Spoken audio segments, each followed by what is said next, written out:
మొదటి రోజైన అమావాస్య నాడు ఎంగిలిపూల బతుకమ్మను పేరుస్తారు. సాధారణంగా మహాలయ అమావాస్య నాడు ఎంగిలిపూల బతుకమ్మ మొదలవుతుంది.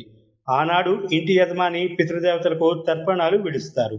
పిండ ప్రదానం చేయలేని వాళ్ళు పెద్దల పేరిట బ్రాహ్మణుడికి సాహిత్యం ఇస్తారు.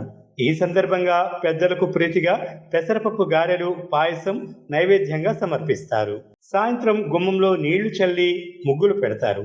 ఉదయాన్న తెచ్చుకున్న తంగేడు పూలు, గుమ్మడి పూలు, గునుగు పూలతో తల్లి బతుకమ్మ, పిల్ల బతుకమ్మ పేర్చుతారు. వీధిలోని వారంతా బతుకమ్మ ఆడుతారు. ఉదయం నానబెట్టిన పెసరపప్పు, దోసకాయ ముక్కలు నైవేద్యంగా పెడతారు.